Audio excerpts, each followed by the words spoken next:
They matter because our children are our most precious legacy. And if we can't help our children in the most traumatic of situations, it seems to me that we failed.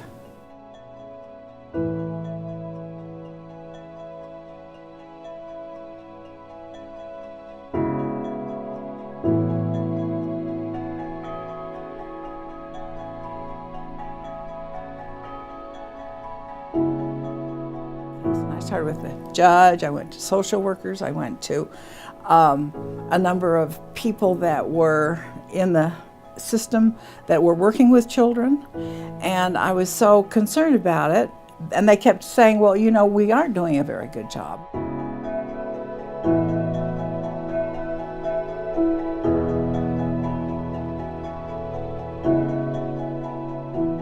I walked towards the area where I was to see this little girl, and she was about a 5-year-old, as I recall, and she was sitting in front of a desk with the detective dressed in uniform behind.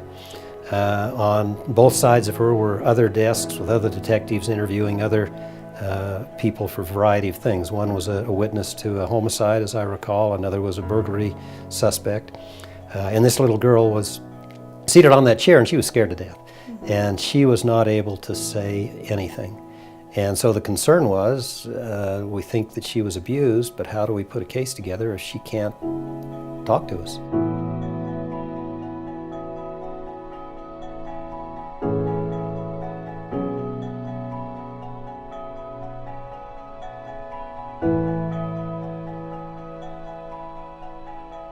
The hope was that you could conduct one interview by a trained and experienced investigator, whether it was a DCFS investigator or a police officer, and that interview would be videotaped, and then you wouldn't have to do it again. So they'd only have to tell that story once. We finally came down to the issue that this is probably the best thing. And the important thing was that the police felt it was, the district attorney's office felt it was, and the critical parties, they were the ones that had to feel good about this.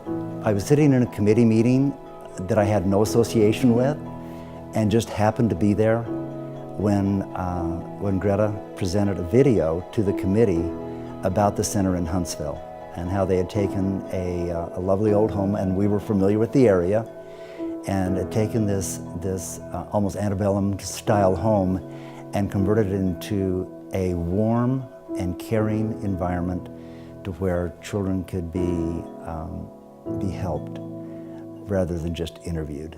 Myself and Senator Peterson both were looking at this and saying, you know what, we've got to convince at least 38 of our colleagues in the House and 15 of our colleagues in the Senate and one man downstairs that this is a better way to do it.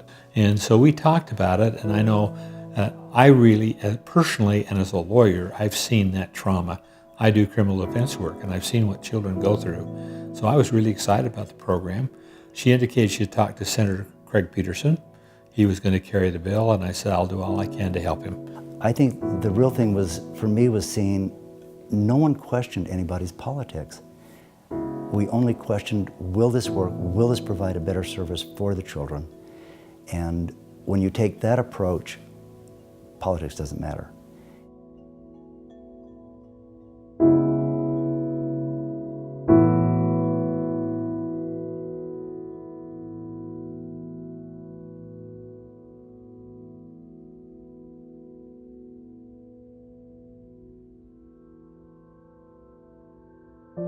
It was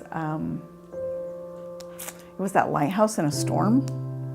I don't know what I would have done without it. I don't know how things would have gone. I daresn't think of how they would have gone if there wouldn't have been some place like the center to handle the situation the way that it was handled.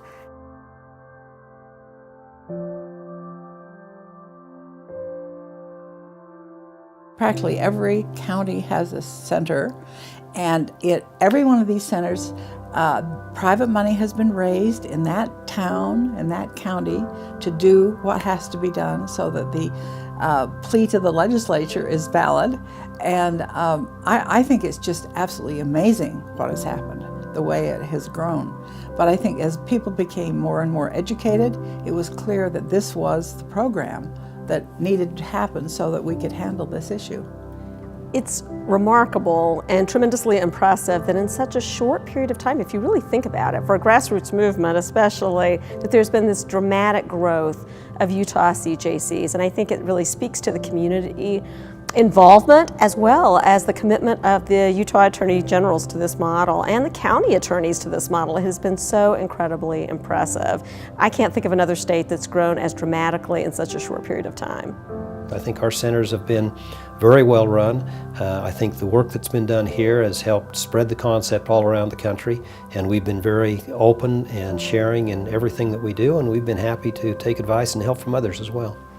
I don't think we can ever measure the value we brought to children who've been through this traumatized event and now are not as traumatized further because of what the center does. The healing process really begins in the centers as they're warmly received, as these trained people can reach out to parents, to children, and begin to embrace and help them begin the healing. I know there's thousands of kids, unfortunately, that have had to deal with this and go through the center, and I'm glad that there's this haven for them.